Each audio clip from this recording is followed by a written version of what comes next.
Hey everybody, it's Alan with Diabolical. We are going to be showing you how to do the JKU slide floor installation. This is the parts that you get in your box. So take everything apart, unwrap it, set everything on a table. I'm going to go through this as a simple installation. If you do at any time run into any questions, don't hesitate to give us a call, send us an email. We're happy to help out. So this is the main tray assembly. This is your passenger side side frame. This is the driver's side frame, and the multi-bend brackets, D-ring bolts and hardware, and other hardware. So I'm gonna spin this around so you can see everything a little bit close up as we put it together. So what you're gonna do is we're gonna do the driver's side first. So I'm gonna come over, and what we're gonna do is the slide is already on, so you don't have to worry about disconnecting it. This is a disconnecting slide, but so you don't have to worry about bunching it together and all that kind of stuff. It's simple and easy right here. So I'm gonna push that down, extend this out to the locked position. What we've done is we've marked on the inside 2 red points, and we'll add the picture in here so you see that. That's where your front and rear PEM nuts, where you're going to put screws through that to hold it in place. Now the center one doesn't line up because we had to change our slide manufacturer from all the COVID changes around the world. So a different supplier, their hole is in a different place than what we already have in our frame. But this is aluminum. So if you actually want to, once you get the front and the rear done, line this up. There's 2 holes that you can choose from. All you do is just drill the corresponding hole out of one of these 2 middle locations and put a bolt, nut, and washer through it. And that way you've got 3 bolts if you want to add that, but again, it's not needed if you don't want to. So the way this is going to go is here's the front, or the tailgate end. This is where the plastic floor, it sits on the plastic floor that sits up a little bit higher than the carpeted area. That's why this drops down. So I'm going to open this other side up just so you can see the red marks on the slide.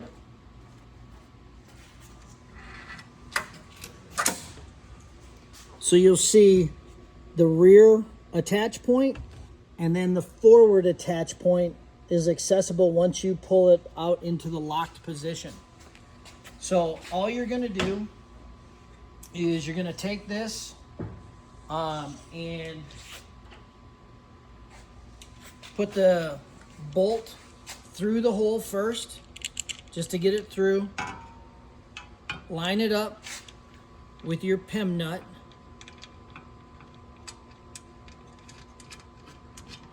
And you're gonna put that on. Don't go all the way snug with it because we still gotta do the forward one. Let me grab a tool real quick.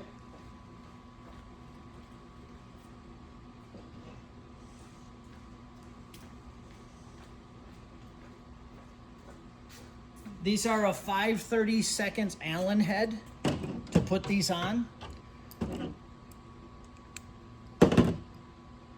These are 1/4 stainless steel screws. So we're gonna take this, line it up,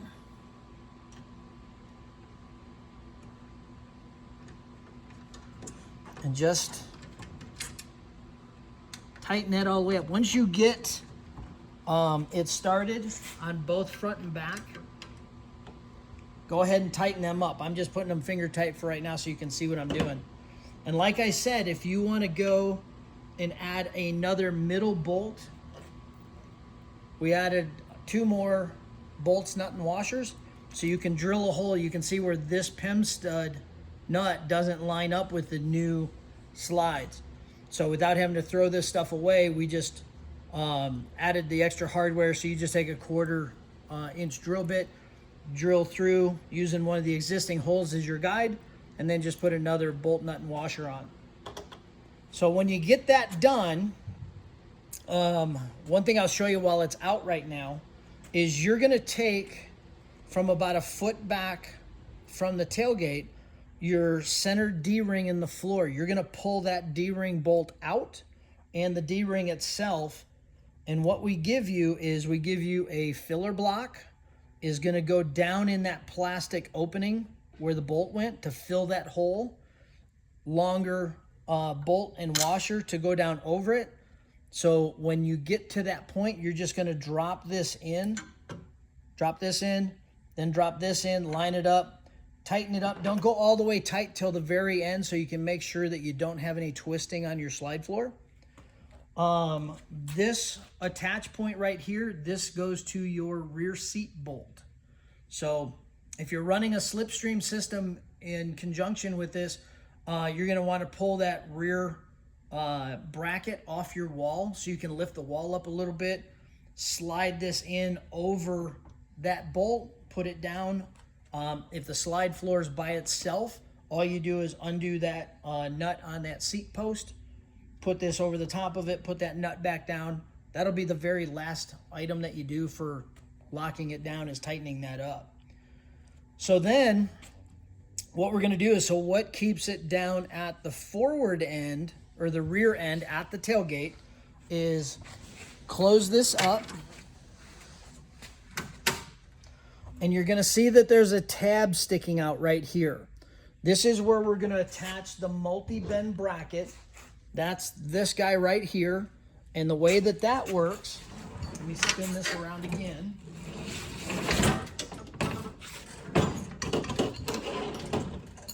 So at the tailgate, what you're going to do, and we're going to put these bolts in for you just so you see how they go. So this piece is going to go on the outboard side so it's not in the way of the handle going up and down.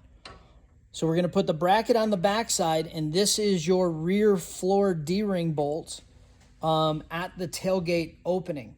So you're going to want to pull that D-ring bolt out. And then what you do is you're just going to unscrew the nut that we have on here. And you're going to want to put the bolt through first. And it's a carriage bolt, so it's a very thin head. So it's not in the way of the handle when you go up and down with it. You're going to put this bracket on. And you'll see that it's slotted so you can adjust it up and down on so it's level on your plastic floor. So what you're going to do is you're going to put the washer and nut on. And if you find that it's tight against your plastic, what you can do is we've included 1/2 inch long versus 3/4 inch long bolts. You can put that on if you need to.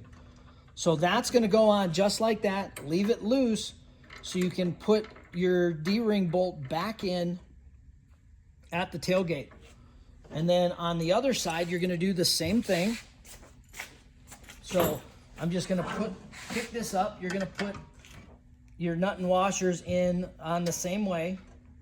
Your bolts into your slide floor. Actually, I'll do that right now just so it's easy.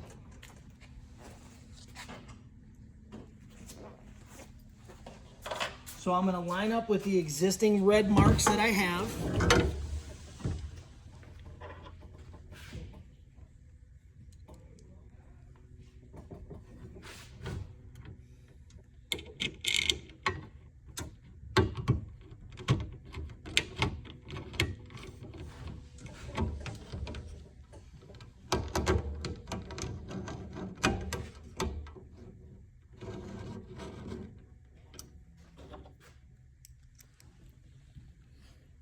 See the red mark? You can see where we're going to go in at.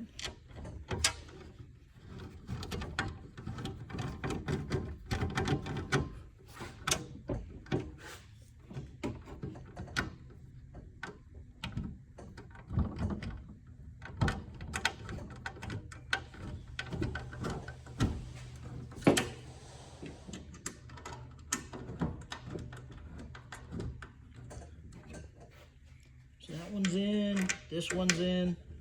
Tighten that down all the way so it's nice and tight. And then what you want to do is push your thumb handle down and bring it all the way into the locked position. So here, I'll spin this around so you can see it a little bit easier. So you see the tab that sticks out. For those of you that have the slipstream installed, your multi-bend bracket is going to be sitting right here. That's why we've made it a slotted hole up and down on the side frame, so you can work it with your slipstream multi-bend bracket. So what you'll do is, this is probably where you got to use the 1/2 inch one for shorter, because your multi-bend bracket is going to be going straight up and down right here. So you're going to set this in place, again, with the bolt going from the middle to the outside of the Jeep. Put it on the vertical slot, just like that. Put your nut and washer back in. And if you're running the multi-bend bracket, I would put this down first, flat on the floor after you pull your D-ring out, and then put your slipstream multi-bend bracket over the top of it. I'm sorry, that's backwards. It's actually the other way around. Your multi-bend bracket is down first. This goes over it, because that way the multi-bend bracket comes over and up out of the way, so it won't be sitting on this. So again, D-ring bolt pulled out. If you're running the slipstream already, this sits on the multi-bend bracket. If you don't have a slipstream and a drawer by itself, all you do is pop this into place, tighten this up, and then what I tell people to do is play with it at least 2 or 3 times. Slide the drawer in and out so you don't have any lateral binding on it. It's nice and smooth. When you feel comfortable with how it goes in and out, locks in, locks out, go ahead and tighten this D-ring up, tighten your side bolt on both brackets, side brackets, and then tighten your seat nut up. From the open position, you'll then also do your D-ring bolt that's on your plastic floor. There's 2 of them, one on each side. Tighten that up. So you've got tailgate floor mount, middle of your floor mount, and up at the rear seat attach point. So once you get all that done, and it goes in and out nice and easy, tighten everything up, and now you've got a full use tray system. So on your JKs, what you can do is you can do 1 of 2 things with your underneath storage for access to it. Once this is all in place and you pull it out to the full open and locked position, you won't be able to get up past this with your flip. So the easy thing to do is push the locks down and pull the drawer out about another 2 inches, disconnecting it about 2 inches, and then you can reach in from the backside and lift that up. Or what some people do is they disconnect that little toggle D-ring handle on it, and take the little tabs off that go into your carpeted area, and you can actually slide the tray in and out like the newer JLU floor panels. So either way, you can make it work that way. Again, if you have any questions on the installation, we're here to help. Give us a call, send us an email, text us.